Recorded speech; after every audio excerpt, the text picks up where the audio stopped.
What if I told you that for the last 30 years of his life, Albert Einstein, the man who redefined space, time, and gravity, was chasing a ghost? A single, elegant idea he believed held the ultimate secret of the universe. He called it the mind of God. Today, we call it the theory of everything, or, more provocatively, the God equation. It's a concept so powerful that finding it would be the final chapter in a story that began with humanity first looking up at the stars. Einstein's dream was to unite all the known forces of nature into one master theory. Think about it. We have four fundamental forces that govern everything, from the galaxies spinning in the void to the atoms in your hand. There's gravity, the grand architect of the cosmos, holding planets in orbit and stars together in galaxies. Then there's electromagnetism, the force that powers our modern world, bringing us light, electricity, and every digital marvel we use. And finally, hidden deep within the atom are the two nuclear forces, the strong force, which binds atomic nuclei together, and the weak force, which governs radioactive decay. Four forces, four separate sets of rules. To a physicist like Einstein, this was not elegant. It was messy. Nature, he believed, wouldn't be so complicated at its core. There had to be a single, underlying principle from which all these forces emerged, like different facets of the same perfect diamond. He spent 3 decades trying to stitch together his own theory of gravity, general relativity, with the laws of electromagnetism. He filled countless notebooks with complex mathematics, searching for that one equation, that one master key to unlock reality. He went to his deathbed in 1955, still working on it, his quest unfinished. But the dream didn't die with him. In fact, the search for the God equation has become the holy grail of modern physics, the greatest and most difficult challenge science has ever faced. Why is this so important? Well, let's look at history. Every single time we have decoded one of nature's fundamental forces, it has completely transformed human civilization. When Isaac Newton formulated the laws of gravity, he didn't just explain why apples fall from trees. He gave us a predictable, mechanical universe. This clockwork precision laid the intellectual foundation for the Industrial Revolution, enabling us to build machines and engineer structures with unprecedented accuracy. Our entire mechanical world, from bridges to rockets, rests on Newton's shoulders. Then, in the 19th century, James Clerk Maxwell unified electricity and magnetism into a single force, electromagnetism. This wasn't just a neat trick. It revealed the existence of electromagnetic waves and predicted that light itself was one of them. What did this give us? Only the entire electrical age. Radio, television, computers, the internet, your smartphone, every single one of these is a direct consequence of understanding electromagnetism. It literally lit up the world. And of course, there's Einstein's own famous equation, E equals mc. This simple-looking formula, a byproduct of his theory of special relativity, revealed the immense energy locked inside matter. It opened the door to the nuclear age, giving us both the terrifying power of atomic weapons and the clean, incredible potential of nuclear energy. So, you see the pattern. Every time we peel back a layer of reality and understand the fundamental force, we gain an almost godlike ability to manipulate our world. Now, imagine finding the one theory that unifies all four forces. What kind of revolution would that spark? What technologies could we build? What new age would it usher in?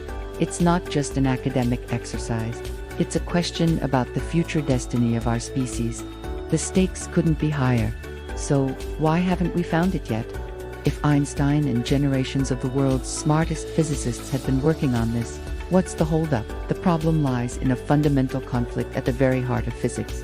It's a clash of titans, a tale of two theories that are both spectacularly successful, yet completely incompatible.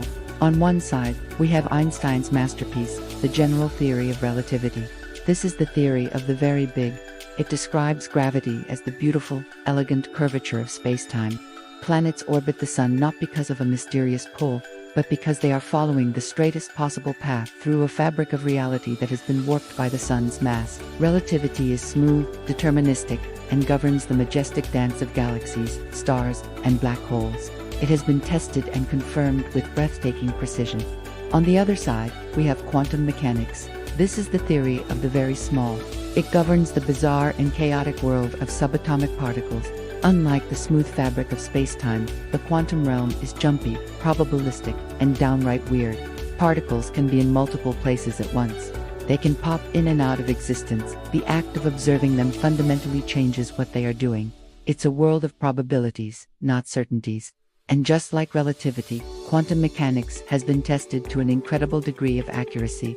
It's the foundation for our understanding of chemistry, materials, science, and all of modern electronics. Here's the cosmic dilemma. The two theories work perfectly in their own domains, but when you try to use them together, the math breaks down.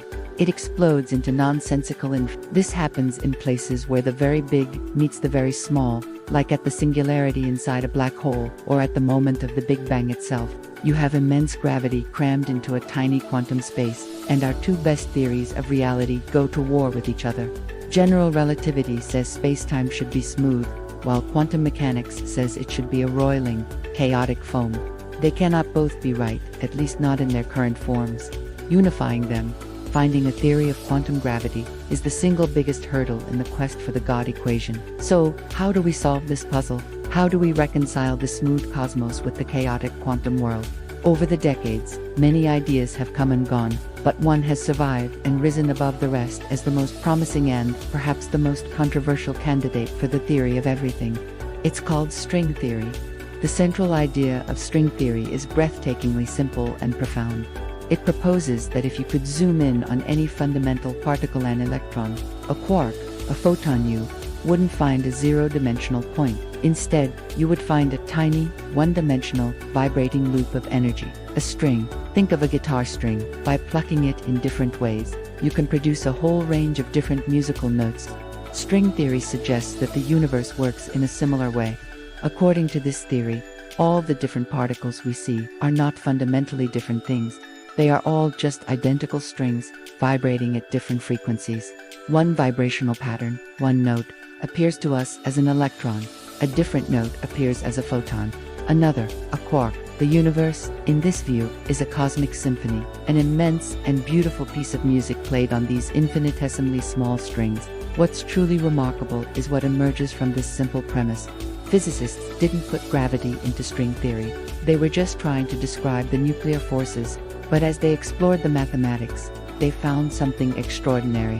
One of the vibrational modes of the string had the exact properties of the graviton, the hypothetical quantum particle of gravity. Gravity, the force that Einstein struggled so hard to unite with the others, just fell out of the equations naturally. For the first time, physicists had a theory that seamlessly included both quantum mechanics and gravity. But string theory comes with its own mind-bending baggage. For the mathematics to work consistently, the theory requires that the universe doesn't have just the 3 dimensions of space and one of time that we experience. It needs more. Most versions of the theory predict a total of 10 or 11 dimensions. So where are these extra dimensions? The theory suggests they are curled up, compactified into a space so incredibly tiny that we can never perceive them directly, like the circular dimension of a garden hose that looks like a simple line from a distance. The precise shape of these curled-up dimensions is incredibly important, as it determines the vibrational patterns of the strings, and therefore, it dictates the very laws of physics we observe in our universe. This leads to one of the most exciting and perplexing implications of string theory. The equations don't just describe one possible shape for these extra dimensions. They allow for a colossal number of possibilities, perhaps 10 to the power of 500 different shapes. Each of these shapes would result in a universe with its own unique set of particles and physical laws. This opens the door to the idea of a multiverse, a vast cosmic landscape of other universes, each with different laws of physics. Our universe, with its particular forces and particles that allow for stars, planets, and life, might be just one bubble in a vast, cosmic foam of possibilities. So, what would finding the final theory of everything actually mean for us? It's not just about a tidy equation on a blackboard. If string theory, or some other final theory, is correct, its implications could reshape our understanding of reality itself. Does the theory permit stable wormholes, offering shortcuts through the fabric of space-time? Could we, in principle, travel between distant stars, or even to other universes? The theory hints at these possibilities. It could also give us a window into the ultimate question: what happened before the Big Bang? In the Standard Model, the Big Bang is the beginning of time itself, a point beyond which we cannot see. But some interpretations of string theory, like the ekpyrotic model, suggest our universe could have been born from the collision of 2 higher dimensional branes or membranes. Our Big Bang wasn't the beginning, but just one violent event in a much larger, eternal cosmic history. The quest for the God equation is more than just physics. It's the ultimate expression of human curiosity.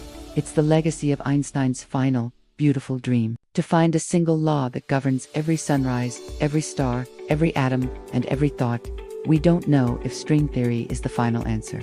It remains a mathematical framework without direct experimental proof, but it provides a tantalizing glimpse into what that final answer might look like.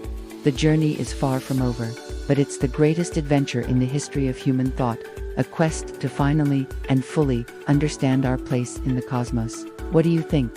What secrets do you believe the God equation will reveal about our reality? Let me know your thoughts down in the comments. Thanks for watching, and if you enjoyed this journey to the edge of physics, don't forget to like and subscribe for more deep dives into the biggest questions in science.